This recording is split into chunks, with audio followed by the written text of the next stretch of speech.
Hello, my name is Adam Reed Brown. I'm the editor of Ethics and International Affairs, the Carnegie Council's quarterly peer-reviewed journal, published by Cambridge University Press. Today, it's my pleasure to welcome you to the first episode in a four-part series that the Council is producing this fall to mark the 75th anniversary of the United Nations. It's called Looking Back to Look Forward. This series builds on the work of the fall 2020 edition of Ethics and International Affairs. That issue featured a special collection of nine essays on the UN at 75, organized and guest edited by Dr. Margaret Karns. To explore that content, we encourage you to visit eiajournal.org. For this video and podcast series, we're honored to have Dr. Karns serving as our host. She'll be interviewing some of the authors from the journal's collection, as well as some new voices. Dr. Karns is Professor Emerita of Political Science at the University of Dayton, and since 2015, she's been a visiting professor in the Global Governance and Human Security PhD program at the University of Massachusetts in Boston. She has published widely on UN peacekeeping, post-conflict peacebuilding, global governance, and the future of the UN system. In this first episode, Dr. Karns is joined by special issue contributor David Malone.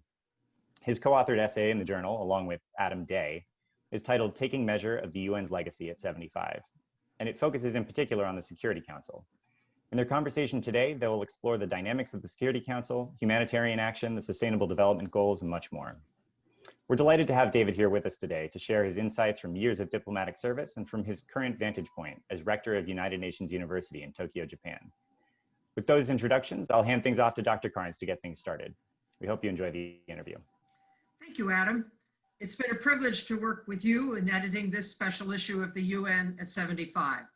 And I can think of no one more appropriate to interview in launching a series of interviews with authors in this special issue of Ethics and International Affairs on the UN at 75 than David Malone, a longtime Canadian diplomat, including its ambassador to the United Nations in the early 1990s, and currently a UN Undersecretary General and rector of the United Nations University based in Tokyo.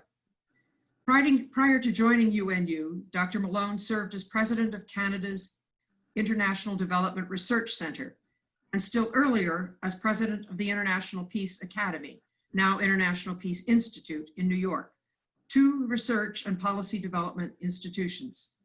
David has also held academic posts, including one now with New York University's School of Law, and he has published extensively, including two excellent editions of his co-edited book on the United Nations Security Council and his co-authored Law and Practice of the United Nations book, as well as a book on India's foreign policy, with the intriguing title, Does the Elephant Dance?, written after his service as Canada's ambassador to India from 2006 to 2008. David is currently serving in his second term as UNU's rector. Welcome, David, and thank you for agreeing to lead off this interview series.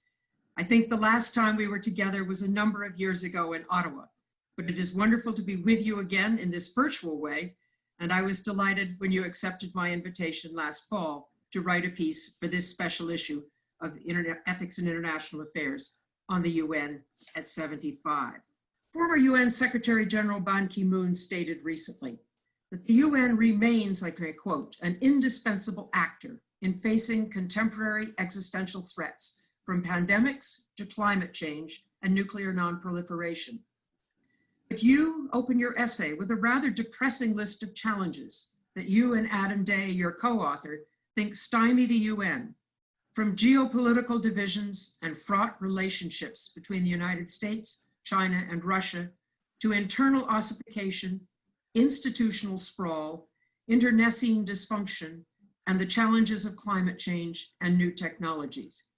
You also talk about three areas where you think the UN has been and potentially remains most impactful: addressing major conflict risks through the Security Council, shaping and driving key ideas on development and human rights, and generating action to meet urgent humanitarian needs, of which there are many in today's world.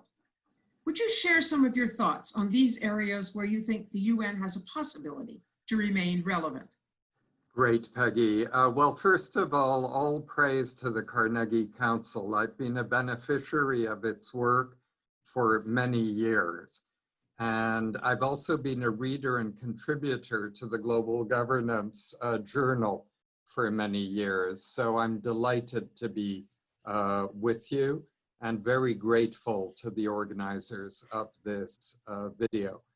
I think most, I think, of our viewers may think of the UN as a unitary and coherent actor, but it was never designed as a unitary and coherent actor. And so the UN is composed of, most importantly, the member states. Member states make the major decisions, authorize the major expenditures of money. And so the member states are the most important group, but others play important roles too. And after the UN itself was created, over the years, many specialized bodies of the UN were created, a large number of them very useful. A large number of new intergovernmental forums were created. Treaties were agreed, and treaty bodies then had to emerge, the bodies responsible for monitoring the implementation of treaties. So it's become a fairly tentacular system rather than a unitary system. When we see Antonio Guterres, he is, I think he does a fantastic job of telegraphing what's important for the world that the UN can crystallize. But for all of us who agree with him, there are many people even inside the UN and amongst member states who may not agree with him. So the UN is far from a unitary actor. And that's why I try to think of the UN in several dimensions. First of all, in what areas has it been effective at producing results, concrete results? In what areas has it been successful at producing global standards? And it's been actually remarkably successful at creating global standards, which was kicked off by the inspiration of a great American woman, Eleanor Roosevelt, with the Universal Declaration of Human Rights. And that created the impetus for a vast range of treaties on human rights, which now represent a benchmark. Even if these human rights standards are violated at times by nearly all countries, and by some countries nearly all of the time, those standards will endure. Even if the world descends into war, when it comes into its senses, eventually, these standards will be a beacon of hope towards a better world. So I think that's very important.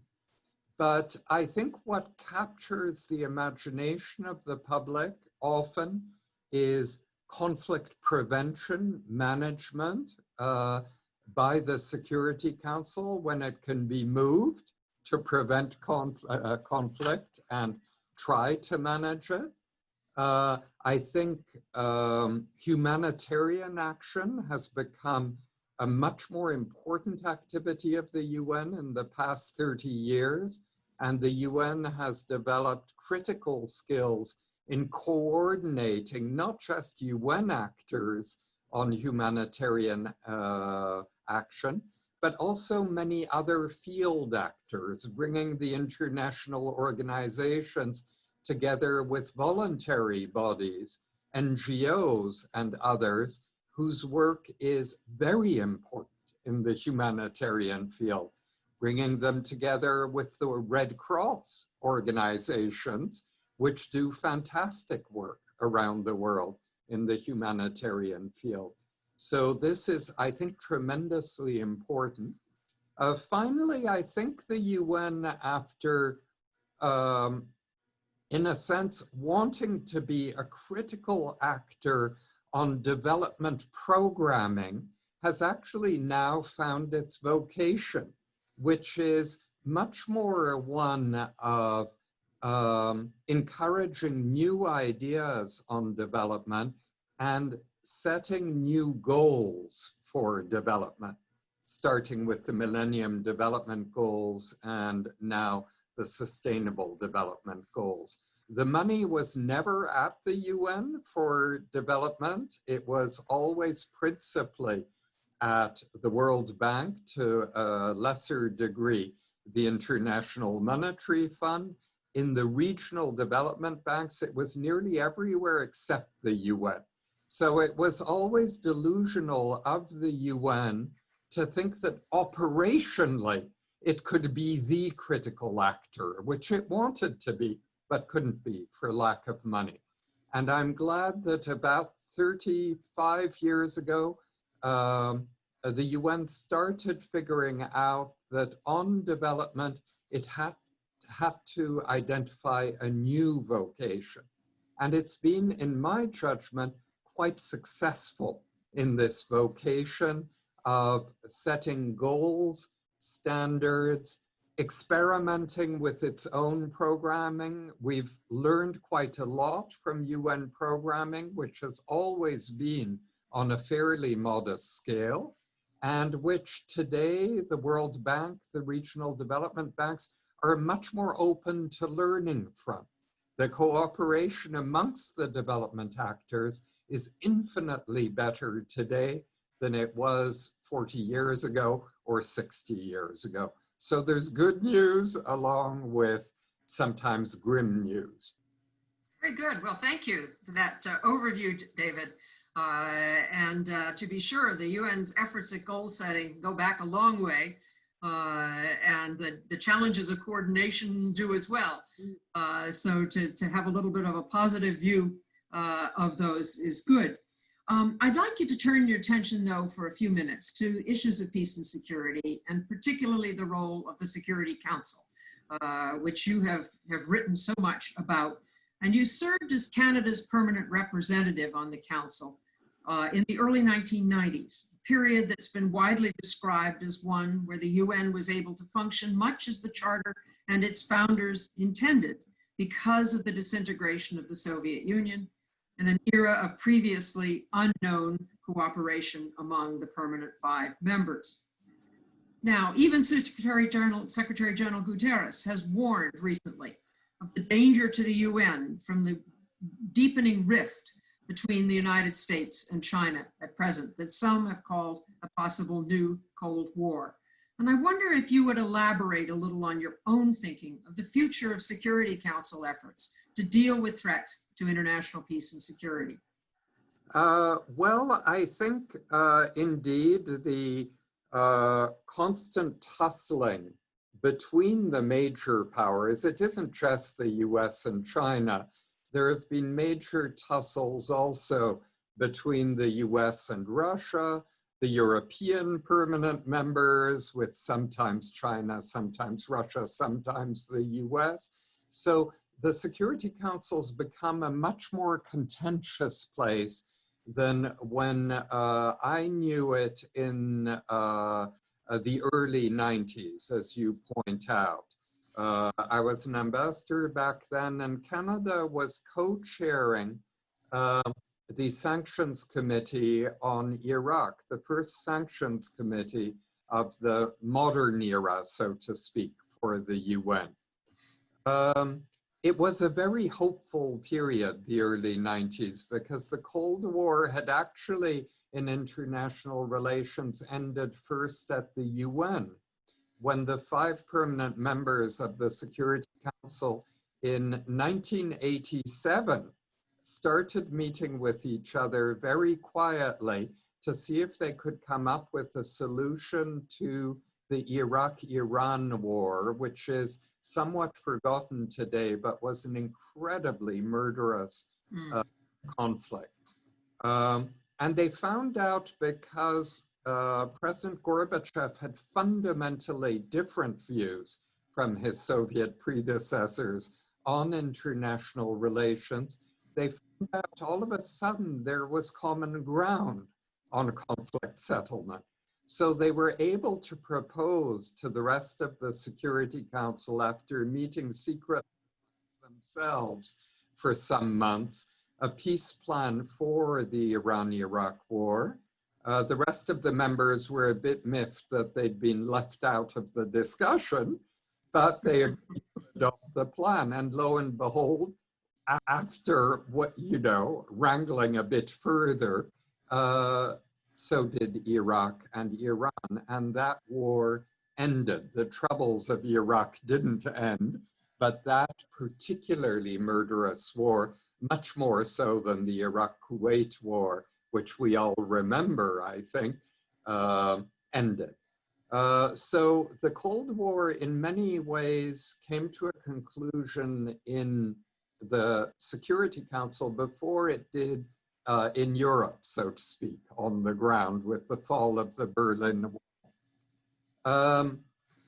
Those were very optimistic mistakes, but in those years, mistakes were made. And notably, and I regret to say this, by the United States and Britain, because they had very fixed ideas on how sanctions to force Iraq to implement the provisions of the Security Council's resolution on post-war behavior by Iraq should be implemented, notably through sanctions. And Britain and the US either didn't notice or simply ignored France defecting from the unity that had existed. China and Russia had defected a little bit earlier, and Britain and the US just carried on as if nothing had changed, and this resolution could be forced down the throat of increasingly unwilling critical partners of the US in the venture. And all of this ended very badly, in part with the second Iraq engagement of the United States, which one can judge in different ways, but I think is widely now recognized as not a success. And so it was quite quickly that the post-Cold War consensus at the UN fell apart because the US and Britain were both absent-minded and arrogant in that phase, and wound up with egg all over their faces, actually. And Tony Blair's reputation never recovered, nor did the second President Bush's reputation recover. But if I could bring you up to the present, however, which is to think about, is the council back in a kind of Cold War environment with the rivalries and the tensions between and among major powers of the present time? You've also written that you think that the 10 elected members of the UN Security Council could be far more active than they have been. And I was interested last week in a news piece that Indonesia, for the very first time in its experience on the Security Council, had authored a major resolution on women in peacekeeping. So can you talk a little bit about the Council today and the possibilities or the blockages, and particularly what room there may be for these 10 non-permanent members to make their mark and to move some things that enable the UN to be somewhat effective on peace and security issues? Great. Well, there are two major differences between today and the period I was talking about earlier. One is the West is disunited. So we often have France and Britain not agreeing with the United States, and that's a new and, in my view, unhelpful development in international relations, which also complicates the existence of the Council. But also it's no longer an East-West confrontation. It's more complicated than that, because I mentioned that there are three major military powers today, China, Russia, the United States. So that's more complicated. This actually creates more room for the elected members. Many of them don't seem to realize it, but no resolution can be adopted in the Security Council without 9 positive votes. And those 9 positive votes need to include at least 4 of the elected members. So the permanent members on their own aren't enough. And in my view, the elected members have been pathetically timid and have allowed themselves to be successfully intimidated by Russia, the United States, and China, not all at the same time, on different issues by each of them, in order to keep them quiet, submissive, and generally not unhelpful. And that's actually a disgrace, the disgrace of the elected members. So I'm delighted to hear of the Indonesian resolution. And I'd also like to pay tribute to the role Germany has played during its current term on the Security Council. They have an outstanding ambassador, Christoph Heuskens, and a very good team. They're very energetic. They're constantly floating proposals. But the permanent members are psychologically at the UN in an unreal space. They're hugely important at the UN, but Britain and France need to remember that they're only hugely important at the UN, and that they need to somehow reflect their greater reality in the UN by working much more closely with other member states, including the elected members. And Germany and others have created better bridges between some of the permanent members and some of the elected ones. And I think that's very helpful. But I think the elected members always disappoint their electors because they wind up being frightened of threats by the permanent 3, but sometimes including also Britain and France, who still have dependent former colonies in many ways. And so I think if you're going to get elected to the Security Council, you'd better be willing to stand up to the permanent 5. Otherwise, you start as a failure and you'll wind up as a failure. Some comments you made in your essay about council actions on nuclear non-proliferation, counterterrorism, and peacekeeping over time as being rather effective. Indeed. In the publication a number of years ago, you described some of these actions as quasi-legislative or regulatory, which I think has not been widely recognized outside perhaps narrow UN-oriented circles. So I wonder, given the shifts in geopolitics that we were talking about a short time ago, is the Council likely to be able to continue to be effective in any of these areas, nuclear non-proliferation, counterterrorism, even peacekeeping? It remains effective on security in Africa, but only when it works very closely with the African Union. The African Union actually calls the shots now on African conflicts when they can agree amongst themselves, which is quite often. So when the Security Council has a clearer position from the African Union, it can be very successful at funding the action that needs to take place, authorizing the use of force when it's necessary. Mm-hmm. But the Security Council is unlikely to be effective in Africa without a near consensus of the African Union, which is unnoticed by many observers, a much more effective actor since it arose from the ashes of the Organization of African Unity to something more meaningful, attracting more senior level commitment from African leaders. So that's an area where the Council remains effective. On sanctions, for example, the Council is effective when it's also sensitive to the damage that sanctions can create on the ground.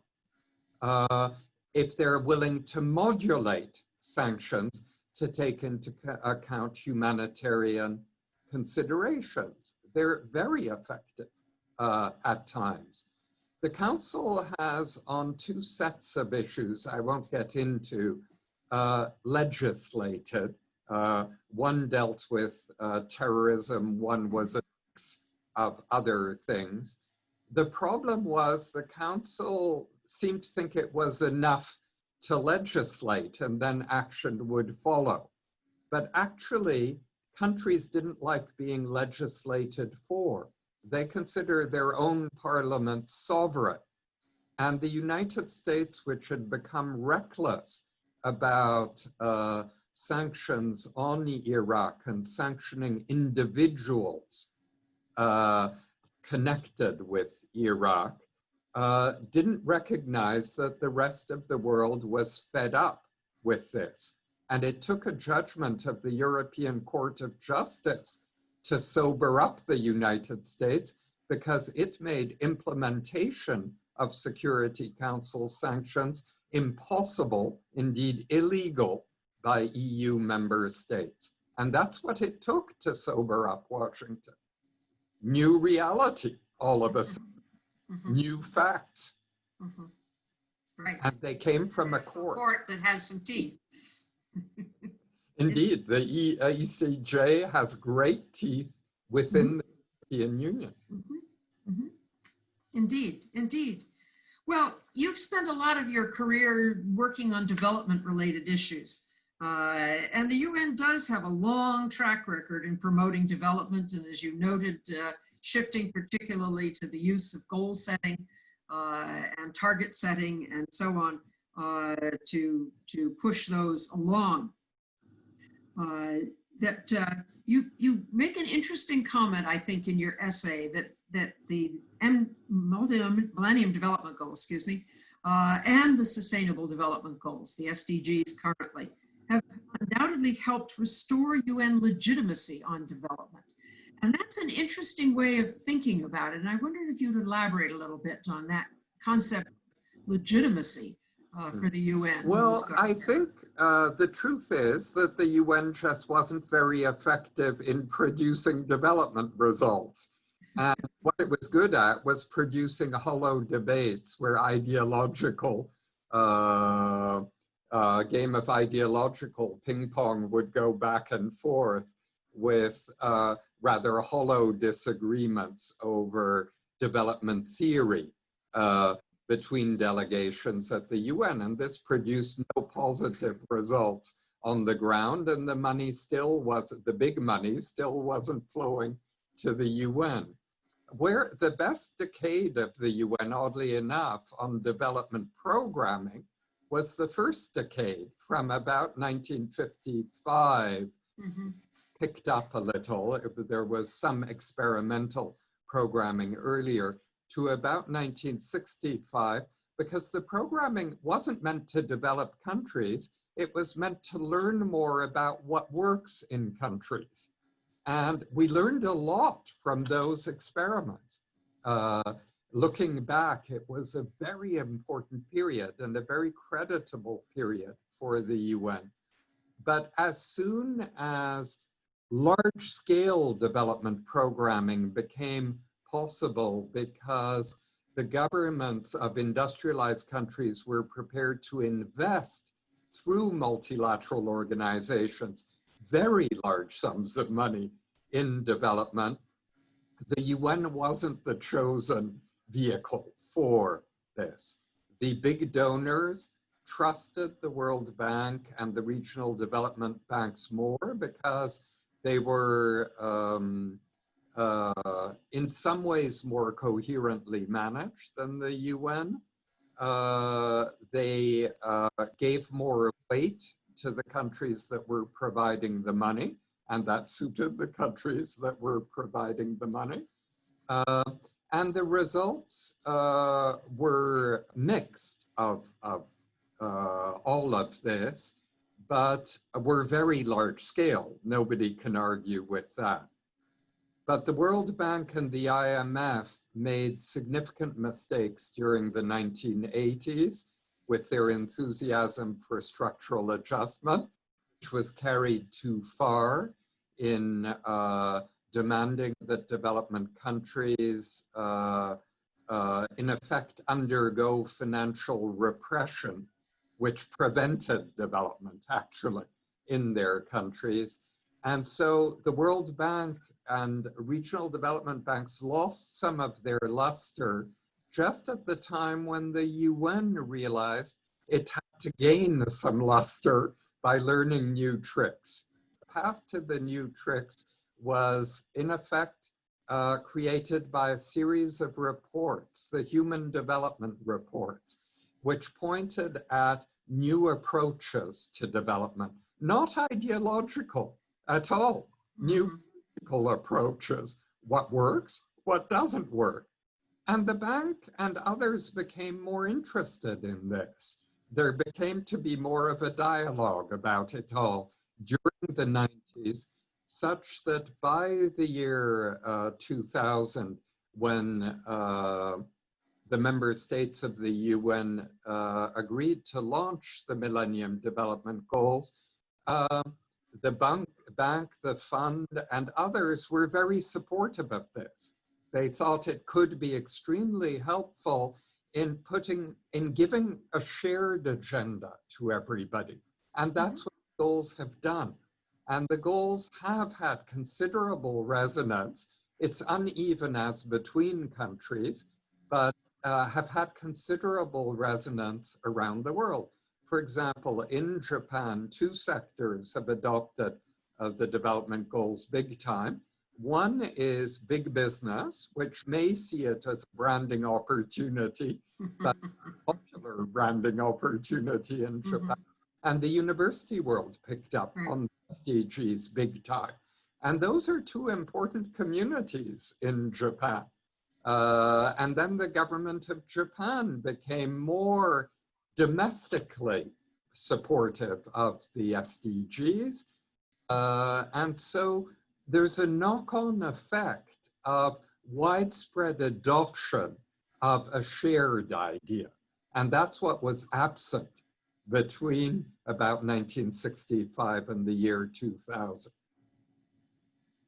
Very interesting. And you talk about the Japanese universities and so on adopting the SDGs. My own longtime university, the University of Dayton, has adopted the SDGs and trying to spread them across the curriculum and activities within the university. It's been a very interesting development, at least to be with me from afar in this respect, because you certainly do not hear a lot about the SDGs here in the United States, more generally. But I'd like to shift. You mentioned earlier humanitarian action, and clearly there are a series of enormous humanitarian concerns in today's world, and perhaps particularly the enormous numbers of people forced to flee, whether it's from conflict or environmental changes or persecution, whether they're classified as refugees or asylum seekers, or this misnomer of environmental refugees and economic migrants. And one of the interesting developments has been bringing the International Organization on Migration, the IOM, into the UN system in recent years. And an organization that was very little known even by those of us who studied international organizations is suddenly finding a new role for itself. But the bigger question is, to me, is the UN really capable of rising to the institutional changes that these migration patterns pose for the international community? I think it can. It's a big adjustment because the numbers of migrants, both within countries and migrants across borders, some of whom are political refugees, others of whom leave because the country has become unlivable, but aren't really political refugees. So there's a mix of types of people on the move, often internal. This is the scale of the phenomenon today is relatively new. Now, it's getting a lot of focus, which is extremely helpful.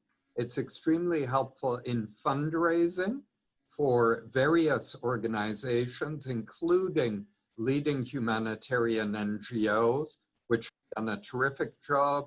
The IOM has done a terrific job.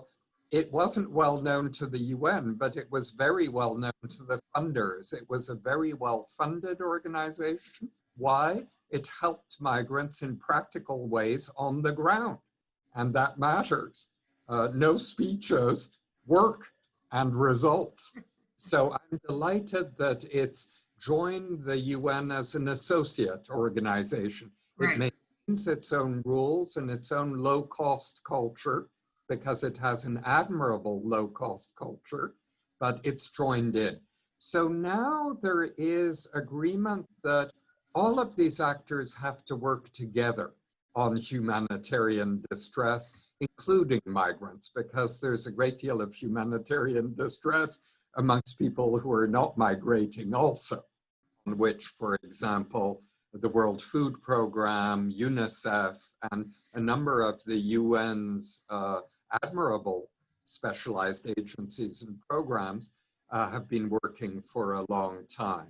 Mm-hmm. But the UN's, I'd say the marking role of the UN, and a bit to the surprise of onlookers like me, has been that it's proven very, very adept at helping to coordinate all these actors, many of which are pretty anarchic and don't easily submit to coordination of any sort, but they also have seen utility in it.